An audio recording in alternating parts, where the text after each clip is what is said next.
News बघितली मित्रांनो मी Dhananjay मुंडेंची. Dhananjay Munde fashion शोला गेले, मुलीसोबत गेले मित्रांनो. तर त्या संतोष देशमुखांच्या मुलीकडे कोण बघणार आणि संतोष देशमुखांच्या फॅमिलीचं आणि त्यांच्या भावाचं आई वडिलांचं काय हालत होत असतील आज. हे असे फॅशन शोला जातात त्यावरूनच मला बोलायचं मित्रांनो. आणि हा व्हिडिओ आता एक भन्नाट कल्पना आली माझ्या डोक्यामध्ये. कारण जर वाल्मिक कराड जर दोषी आहे तर धनंजय मुंडे 1001% त्यामध्ये दोषी आहेत मित्रांनो. आणि जर गेली आमदारकी तर काय फरक पडणार आहे. इथे संतोष देशमुखचा जीव गेलाय मित्रांनो. धनंजय मुंडेची आमदारकी गेली तर काय फरक पडणार आहे. फक्त 3 प्रश्न विचारा मित्रांनो. त्यामध्ये पहिला प्रश्न, त्या दिवशी रणजित कासले रेड्डी PSI ला कुठे ड्युटी होती आणि तू त्या ड्युटीतून का काढलं आणि का मला आराम दिला आणि का मला रिझर्व ठेवण्यात आलं. आणि तिसरी गोष्ट, त्या दिवशी माझ्या अकाउंटला, माझ्या पेमेंटच्या अकाउंटला ऍक्सिस बँकच्या 10 लाख रुपये आले मित्रांनो. आणि तिसरी गोष्ट एवढीच विचारा की मला बार्शी आणि करमाळ्याला का सोडलं मित्रांनो. त्या लोकेशन येईल त्यानंतर मी आवाज उठवण्याचा प्रयत्न केला पण मी घरच्यांना बघून मित्रांनो आज हे मी आलो एवढा जीव तोडतोय इथून बोलतोय मित्रांनो. तर मला कोण मदत करत नाही. काय वाटत असेल मित्रांनो, मी 8 दिवस झाला आज बाहेर आहे. माझी मुलगी मला विचारत नाही का, विचारत असेल डॅडू कुठे आहे तुम्ही आणि या लवकर. मला येतात फोन पण मी काय सांगणार त्या मुलीला 5 वर्षाच्या, तिला काही समजत नाही आणि काय त्रास होत असेल ना मला मित्रांनो. आता एक भन्नाट कल्पना आली आहे. नमस्कार मंडळी, स्वागत आहे तुमचं मराठी एक्सप्रेस आपल्या लोकप्रिय चॅनलमध्ये. मंडळी, हे होते निलंबित PSI रणजित कासले. रणजित कासले यांनी धनंजय मुंडे ज्या फॅशन शोला गेलेले होते त्याचा उल्लेख करीत हा खळबळजनक दावा केलेला आहे. मंडळी, रणजित कासले यांनी बोलण्याची सुरुवातच एक भन्नाट कल्पना आलेली आहे आणि इथून पुढे मी आता सगळे खुलासे करणार आहे यापासूनच केले होते.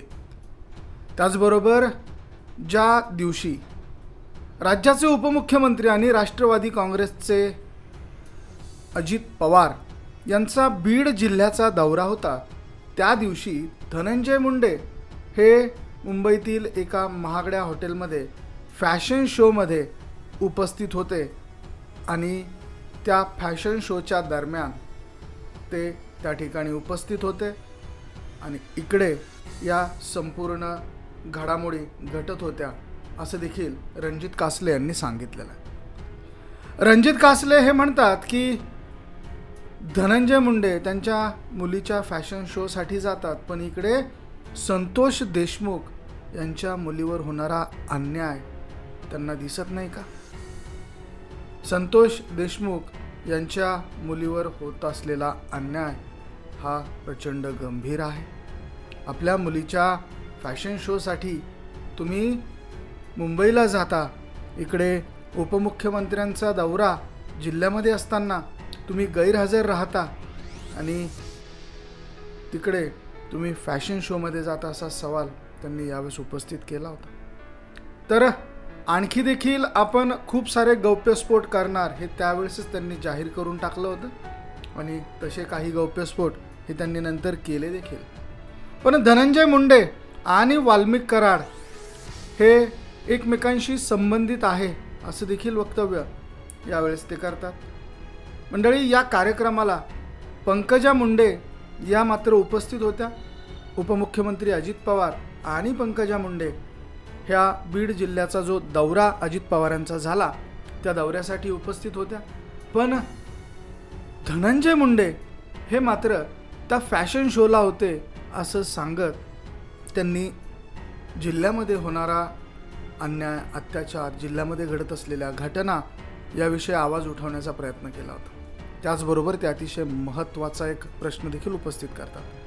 ते म्हणतात की ज्यावेळेस परळी येथे विधानसभेची निवडणूक होती त्या निवडणुकीच्या दिवशी मला तिथली ड्युटी का नाकारली होती, मला त्या ड्युटीवरून का आराम दिला होता, मला बार्शीला का घेऊन जाण्यात आलेलं होतं, माझ्या अकाउंटला 10 लाख रुपये का पाठवले होते, हे सवाल तुम्ही निश्चितच विचारा असं त्यांनी जनतेला आवाहन केलं होतं.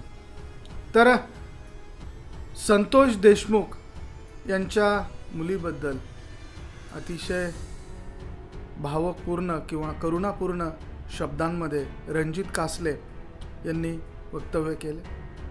त्यांच्या मुलीचं भवितव्य किंवा संतोष देशमुख यांच्या मुलीचं भवितव्य हे अंधकारमय आणि जे करणारा वाल्मिक कराड असं म्हणत त्यांनी धनंजय मुंडे आणि वाल्मिक कराड या दोघांवरती देखील निशाणा या माध्यमातून साधलेला. तर रणजित कासले यांना देखील आता बीड पोलिसांनी अटक केलेली आहे. रणजित कासले हे देखील बीड पोलिसांच्या ताब्यामध्ये ॲट्रॉसिटीच्या गुन्ह्यामध्ये त्यांना 3 दिवसाचा पोलीस कोठडी देण्यात आलेली आहे आणि पुढील प्रकरण हे आता लवकरच समोर येणार आहे. मंडळी, या संपूर्ण प्रकाराबाबत तुम्हाला काय वाटतं? तुमच्या प्रतिक्रिया, तुमच्या कमेंट्स अवश्य नोंद करा. हा व्हिडिओ तुम्हाला आवडला असेल तर शेअर जरूर करा. बघत राहा मराठी एक्सप्रेस. धन्यवाद.